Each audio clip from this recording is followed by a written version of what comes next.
Welcome to the Selling to Corporate podcast, where we're going to be challenging your sales beliefs around selling to corporate organizations and help you increase your bottom line profits every single month. I am Jessica Lorimer, your sales expert and guide in this world of selling to corporate companies, skyrocketing your company sales and making the impact that you really want in the world. Now, don't forget, if you do enjoy the show today, please do head over to iTunes and leave us a review.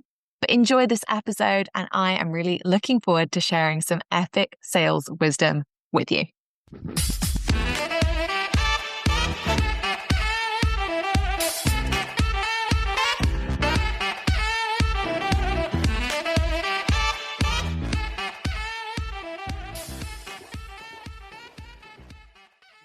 Okay. We are here. It is officially summer holiday season as you will be listening to this. And I'm recording it on what feels like the hottest day of the year so far. So as you get into the end of July, I know that there are so many people who come and join me on this journey on the podcast every couple of weeks. And I know that a lot of you do have children and summer plans and families that you will be spending your time with. So from me to you, I hope that you are gearing up for the absolute best start to your summer and that you're able to relax knowing that you've put the right systems and sales strategies in place so that you can maximize the September time. Because as we all know, and every year I talk about it on the podcast, so this will not be news to you unless you're a relatively new listener.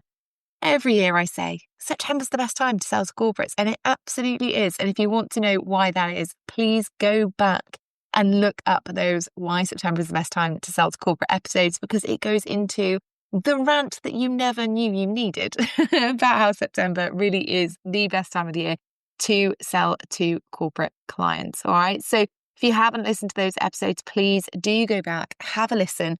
And if you haven't finished for summer yet, just make sure that you get yourself stuck in to some September sales activities so that you're up and running. Otherwise, what happens is you get back in September and, I don't have children, obviously, but kids go back to school and then everybody starts ramping up their business again. And before they know it, it's the end of September. They haven't done any of the lead generational sales activities they promised themselves. And they're annoyed that they missed it. So don't do that this year. Get in early, plan ahead. As people would say, myself included, prior preparation prevents poor performance. So if you give yourself some time and energy and headspace to plan, you can have a really amazing September.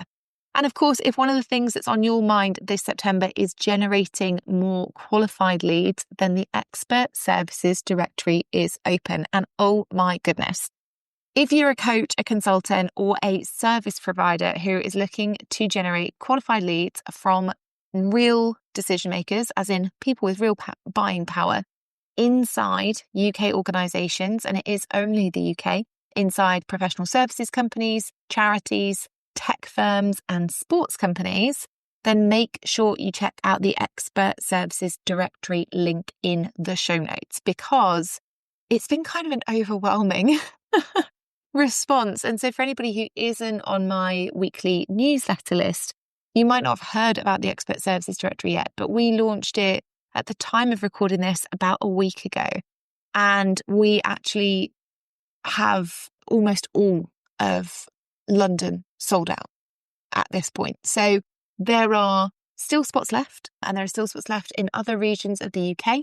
But at the moment, and this is a fun game that I've been playing with myself, London and the Midlands are the two top regions that we have had people joining the Expert Services Directory to generate corporate clients in the UK from. So if you haven't heard of the Expert Services Directory, it is, of course, my new B2B sales directory designed specifically to help coaches and consultants and service providers partner with organizations and generate inquiries from real life buying decision makers who are actively looking for things like executive coaches, things like leadership experts, things like health and wellness providers, finance professionals, marketing, change transformation, health and wellness, other types of coaches, around performance or neurodiversity or personal influence, communications, culture, and talent development. So if you sit in any of those areas and you can support organizations with any of those areas, check out the Expert Services Directory. It goes live on September the 1st. And like I say, we are filling up regions really quickly. And given that it's a 1-in, 1-out system, and we have only 10 specialists per category and location, it is filling up fast. So if you are interested, make sure you don't miss out. All right. Today we're talking about something that's come up an awful lot. And I don't think this is a 2025 thing. I think this is a conversation I've had with entrepreneurs and professional salespeople for the last 10 or so years. And I think that this conversation has been around probably since I started in sales. And it is, of course, the conversation about pushy salespeople. How can we not be pushy salespeople? And also, how can we just avoid making sure that we give sales processes to decision makers that they feel uncomfortable about? And that is the conversation today. And I'm quite interested and intrigued and excited about this one because I do hear it such a lot. And for me, there are 4 key things that we need to consider really when it comes to this idea of pushy sales.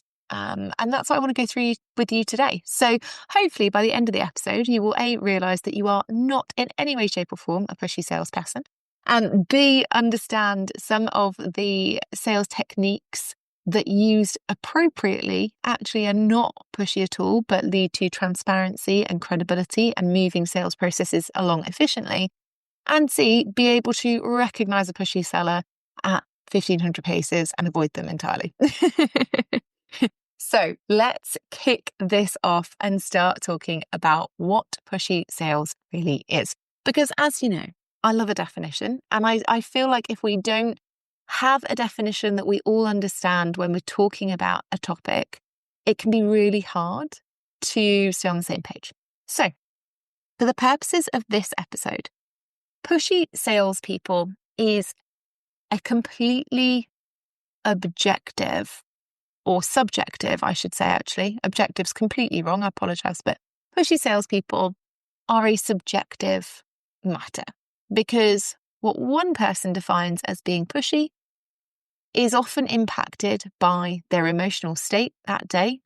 It's often impacted by their previous history as a buyer, and it is often impacted by how that person is showing up. So actually, when it comes to being a pushy salesperson, for the purpose of today's episode, what we're going to use is the definition that is most common, i.e. the salesperson who is trying to force a decision that works for them as the salesperson onto a buyer who doesn't want that. Now, why have I chosen that as our definition for today? Well, the thing is, if you look at the fact that being pushy is subjective and is based on so much more other than what that person actually does, that salesperson actually does, and how they show up, it's actually really difficult as a salesperson to say, oh yeah, I am pushy, or oh no, I'm not pushy, because there is so much outside of our control, namely how that person feels, how that buyer is feeling on any given day. And, their own emotional state and their own history and associated bias when it comes to salespeople. Now, obviously, we can't control those things. So, the pushy salesperson can only control the variables that they're in charge of. And that means how they show up, how they interact, and how they diagnose and present solutions. So the reason that we're looking at the definition of a pushy salesperson being somebody who essentially isn't interested in the buyer and diagnosing their problems and presenting the right solutions. In fact, they're just desperate to get the sale. And that's where some of these bad sales practices can happen. Now, this does happen much more often in the B2B space than you would think. And unfortunately, it's usually perpetuated by people who think that sales is a numbers game. Just put as many pitches in front of decision makers as possible, and eventually you will get some traction. Now, you and I have been in the market long enough to understand that that is not enough. Sales is not just a numbers game. Absolutely, numbers make up part of it, but quality input creates quality output. And unfortunately, because a lot of people in the entrepreneur space don't actually know what a full sales process in the B2B space looks like, means that they can make little mistakes that perhaps inadvertently point them out as being somebody who's desperate for a sale and therefore coming across a little bit strong or a little bit like they're not listening or a little bit pushy. And so today what we want to talk about is some of the differences between pushy salespeople and people who are perhaps navigating their sales process in the wrong way, and also make sure that you aren't inadvertently damaging your brand and, coming across as being somebody who is desperate for a sale, even if you are, and who is pushy as opposed to consultative. All right. So it's a bit of a reframe episode, perhaps. Now, what I do want to start off with is to explain that most of the people who listen to this podcast are self-aware. So most of the people who listen to this podcast are people who have actively pursued their own personal learning and development and their own self-development for a long time before they start being thrust into the position of salesperson for their own business. So most of the people that I talk to are people who have either come from industry and been incredible at their job, and then they've decided to go and make their own career and have a business that gives them more freedom than full-time employment. Or they're people who have overcome something. So, I work with a lot of people in the health and wellness space, for example, who have overcome their own chronic health conditions or who have worked to really alleviate chronic health conditions in their own life and then have gone on to qualify or certify as nutritionists or as health and wellbeing professionals that can support others. And so they've made that their career and vocation almost. Again, in search of having a business that gives them more freedom and aligns with their goals and passions. Now that means, because everybody generally that listens to this podcast is a self-aware person, they worry more about whether or not they're pushy because they tend to have more empathy for others. They tend to be quite self-critical about their performance, and they tend to be the ones who worry most about being pushy because they have that empathy. And one of the benefits of being somebody who's quite self-aware is that you are very unlikely to be the person who is a pushy salesperson, because the reality is that through that self-awareness, you have most likely overcompensated. And instead of being pushy or instigating clear boundaries or enforcing clear boundaries in your sales process, most people who are self-aware will actually go in the complete opposite direction. They will overwork themselves so that they can cater to others. They will turn away from sales almost entirely because they don't want to make anyone feel bad, because they feel like they're not good at selling, because they feel like they don't want to subject people to bad sales processes. And so actually, the people who have that or have been on that journey to self-awareness and through self-development are often not pushy at all. In fact, they are usually the ones who are not running sales processes that serve them. They're not the people who are running sales processes that are generating adequate revenue for themselves. They're not always finding the freedom in their business that they want.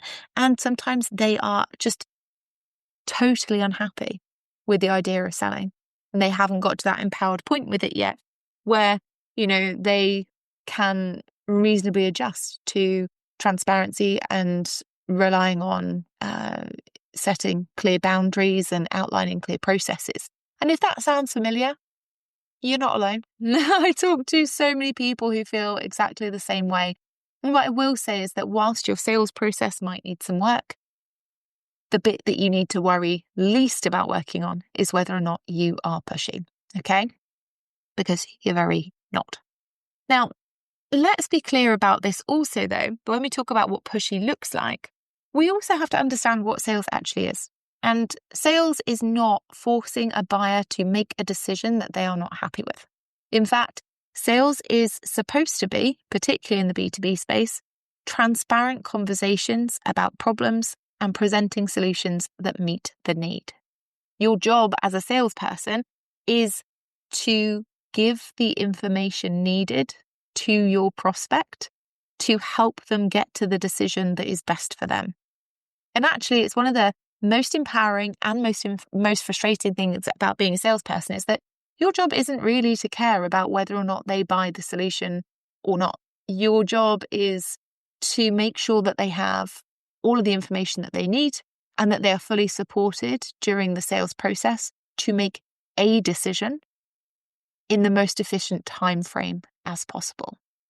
I just want you to think about that for a second, because when I say that, particularly to professional salespeople, they're like, but I'm literally targeted on these metrics. I am literally targeted to bring in this amount of revenue. And I get it. But what happens when we create sales processes where we don't empower the buyer is that we can often then be the subject of buyer's remorse. So prospects will buy a solution and then be like, oh gosh, we shouldn't have bought that. It's not best fit. And they'll cause more problems. Or we can end up in this place of desperation where we are pushing certain solutions because we want the revenue from them, but actually we are not listening to the diagnostics that we need to. So we're often presenting the wrong solutions, or the wrong solutions at the right time, or, the right solutions but the wrong time, or whatever that looks like. And that means that we actually lose out on sales. So what we're talking about as a salesperson is our job being to help people make decisions in the quickest time period. And that also means having enough conversations, because this is where that numbers piece comes into play. If you're having enough qualified sales conversations and you're using the right skills around diagnostics, around active listening, around presenting the right offer to meet the need of that problem, then you are going to make sales. You'll make a lot of sales. But you need to have enough in your pipeline. And most people don't. Most people will get 1 or maybe 2 opportunities a month, and then they wonder why they're always stressed about revenue. They wonder why they're always stressed about their sales process. You just don't have enough in your pipeline. And that means that you always feel really attached to your pipeline.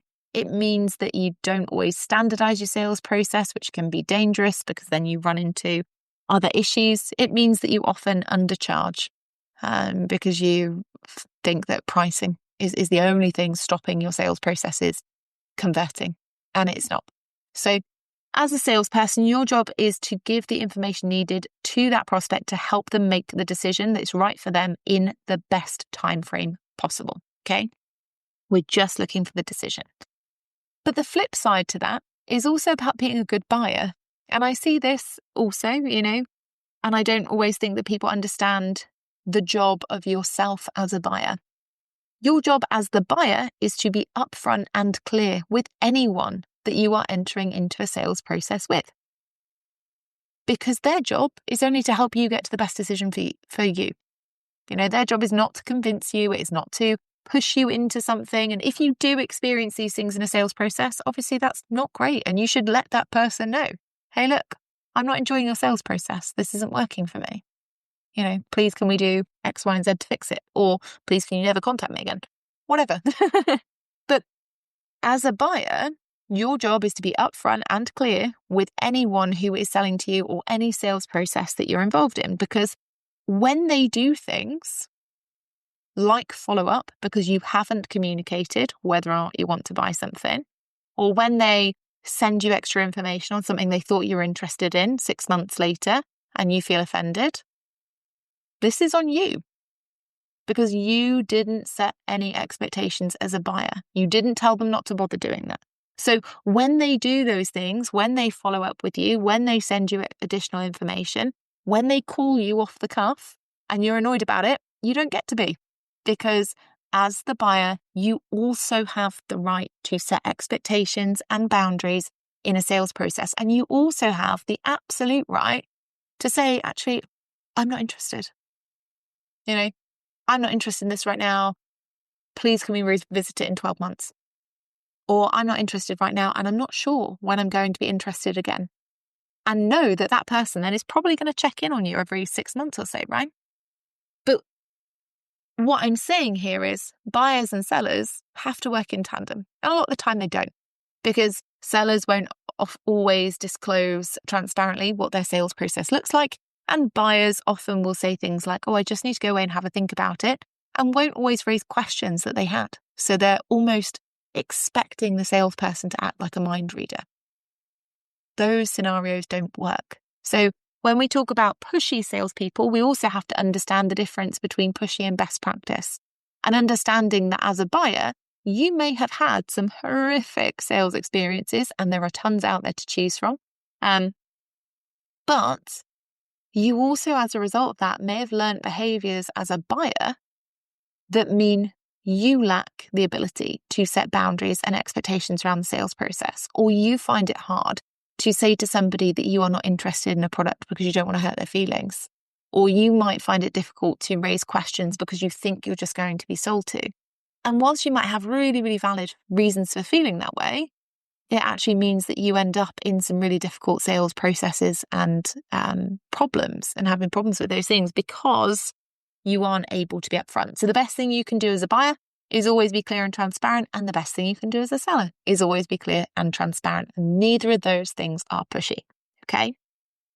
Now, the second thing I'll say is that, unfortunately, when it comes to worrying about being a pushy salespeople, intelligent people worry more about this. And actually, intelligent people often have a far higher lack of structure and standardization in their sales processes because they worry about being pushy. And so instead of standardizing pieces of their sales process, like lead generation, for example, or like running all of their sales calls with the same structure, they will try and personalize every single sales interaction. And that doesn't produce the great result that you think. It doesn't mean that you don't look pushy. It actually just means that you will find it much, much more difficult to troubleshoot your sales process over time. And you will find it much, much more difficult to standardize your results, which is a problem in sales, because you don't want to have lots and lots of feast, famine months. What you want to do is be able to accurately predict, okay, how many sales processes am I starting this month? How many can I reasonably predict I'm going to actually see through? And that helps you decide how much revenue you're going to earn, how much delivery you're going to be able to do, when you need to start waitlisting, all of those things.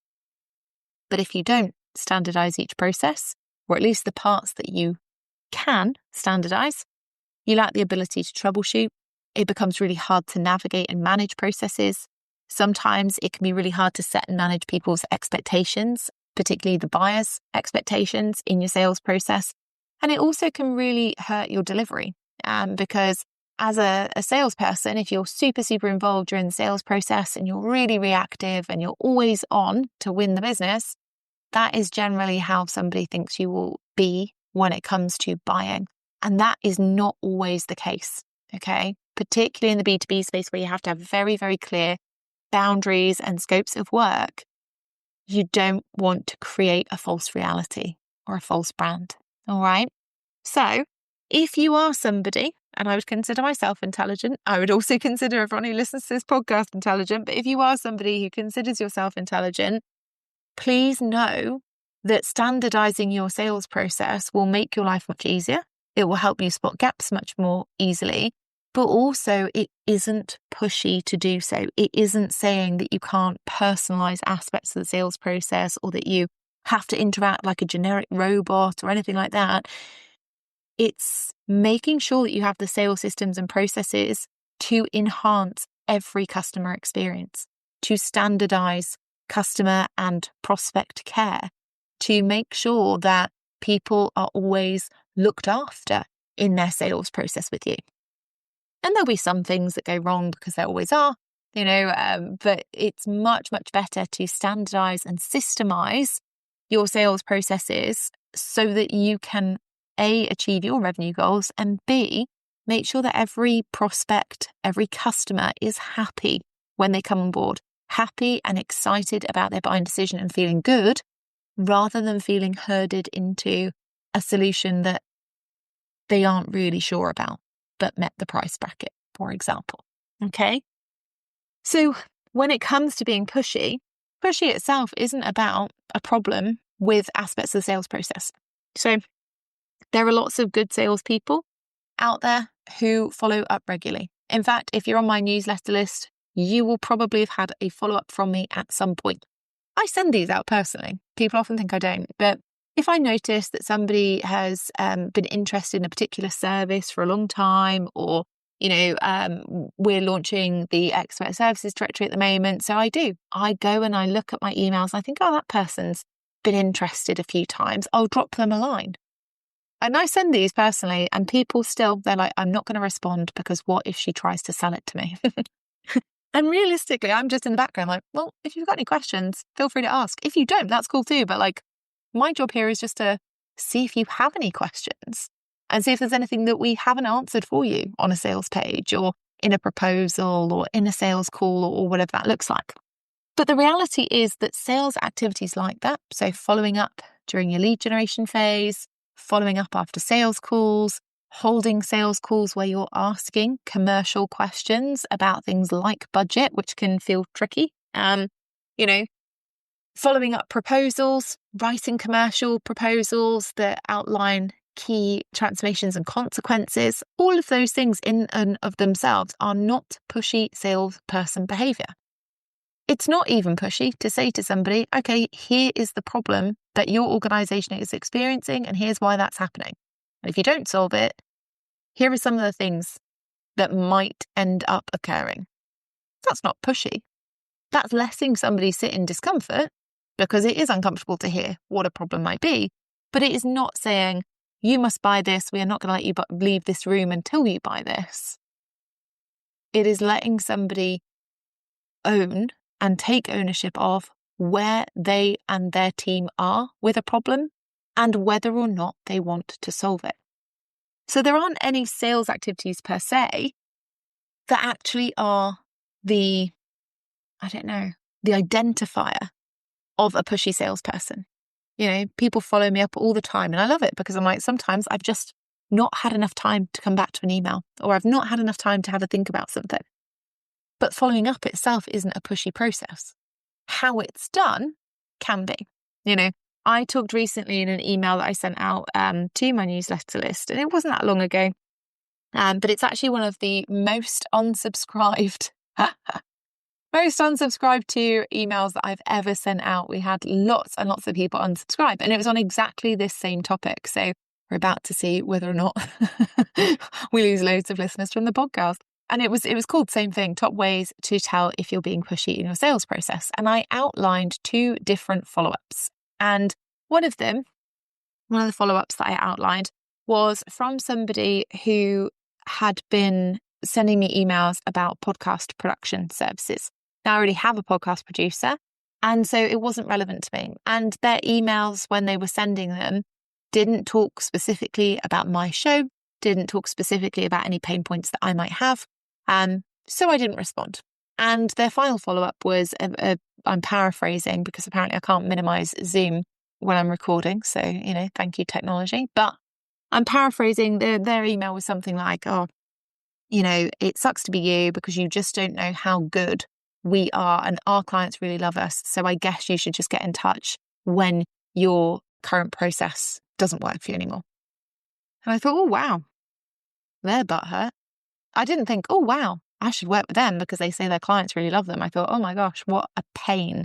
I thought, wow, with that kind of attitude, that's not somebody that I want to work with. That's not somebody that I would see myself enjoying working with. That would be a nightmare. So I just blocked their email address. It's quite simple. I'll probably never get any more emails from them unless they start a new email address and email me that way. But let's face it, nobody is that dedicated to cold emailing. And I compared this with an email that I'd sent out to a corporate prospect of mine where I'd been clear. It's like, hey, look, we are going to be moving house shortly, which means that I'm going to be going out of the office. And I'd really like to get an update on the timeline for the project that you're interested in moving ahead with so that we can either get it signed off before the summer or so that we can readjust and rescope when I'm back in September. Let me know what you'd like to do. Right? Now, the 2 are very different. One of them is justifying. You should contact me because we are the best, because our clients like us. But the way that we have presented this email to you is actually kind of repulsive.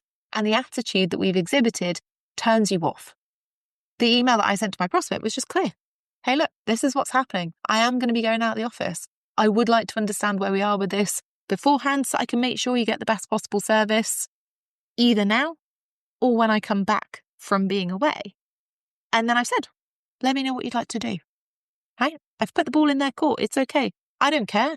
I'm not going to cry if they don't sign something off before August. I'm not going to be upset with them. I'm not going to be rude to them. I'm not berating them and saying, oh my goodness, you said you were going to come back to me on this date and I haven't heard and it is 9:01 and I think that you're ridiculous for not contacting me. I've just let them know. This is where we're at. This is the process. Let me know what you would like to do. That's okay. I'm detached from it. So we have to start thinking about it. It's not villainizing the processes or the sales activities involved when it comes to pushy salespeople. It's not the amount of follow-ups you send that's a problem. It's the attitude, the tone, the language that you use that can be difficult, right? It's not that running a sales call in a standardized fashion is generic, feels robotic, isn't supportive to the buyer, unless you make it that way. Unless you don't practice active listening, unless you're not very good at acknowledging responses, unless you're terrible at figuring out what commercial questions to ask.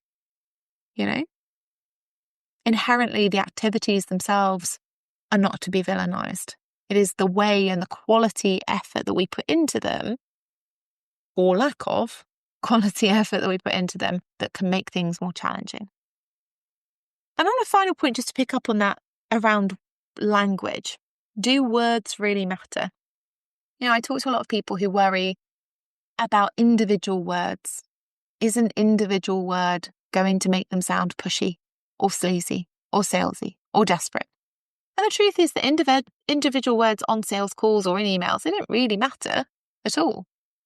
How you say them matters, and also how that person interprets them will matter. But given, even right at the beginning of this episode, we talked about the fact that you have to bear in mind with sales, you're dealing with other people.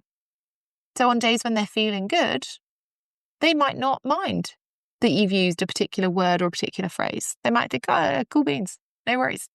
On a day where they're not feeling great about themselves or about their job, or they're low on time, or they're low on emotional bandwidth, because that all impacts how they feel, it also impacts how they react to your sales process. And so that word that you've used 1,000 times, or that individual phrase that you've used 1,000 times, suddenly it's a problem.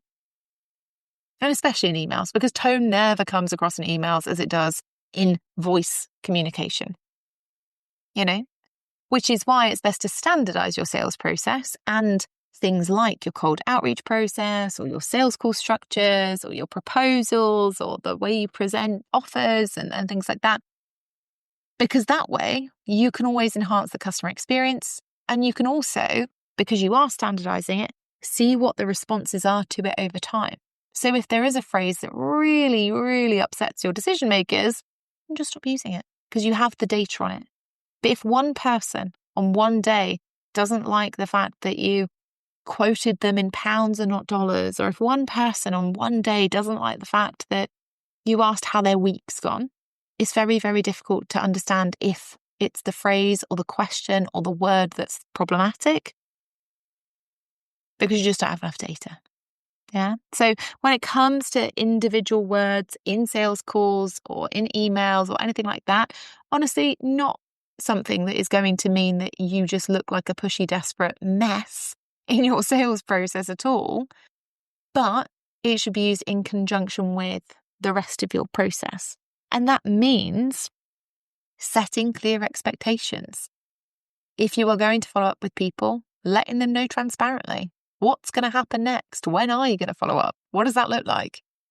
How do they exit the sales process if they don't want to be in it anymore?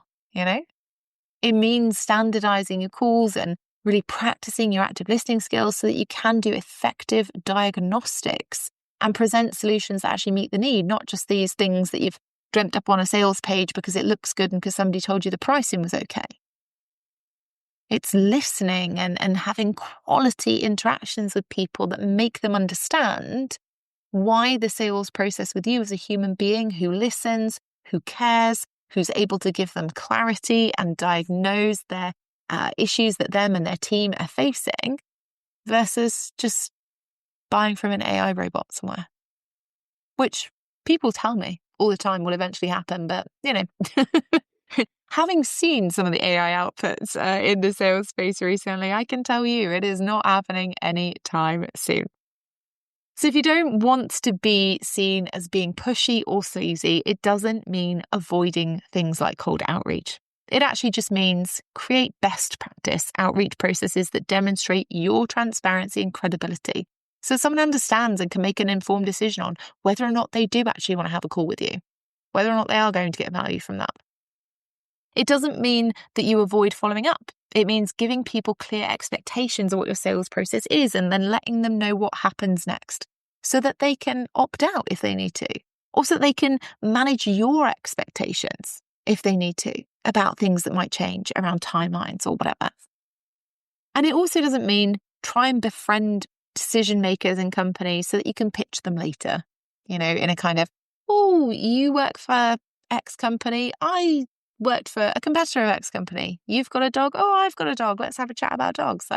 Or having one of these weird networking calls where nobody really knows what the purpose is. And so it's just an awkward chat for 40 minutes about nothing. Instead, be upfront in the beginning. I'll say to people, hey, look, I'd love to talk to you about this particular topic, this particular problem, and accept that they, as the potential person that you're targeting, have the right to say no. Yes, you'll absolutely lose some leads that way. You'll absolutely lose the leads that are not qualified because they are not interested in your area of specialism or that particular topic right now. And that is okay, because the ones that are qualified, they're going to be much more eager to buy, and it's going to be a much, much smoother sales and onboarding process from there. And as ever, if you do want to generate more leads and you want a steady stream of qualified decision makers in those charity, tech, professional services or sports spaces across the UK, check out the Expert Services directory, because that will be going live on September the 1st.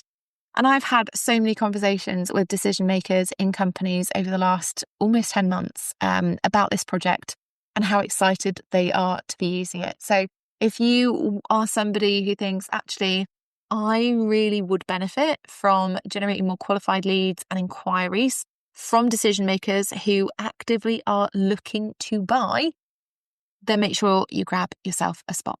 I will see you in the next episode.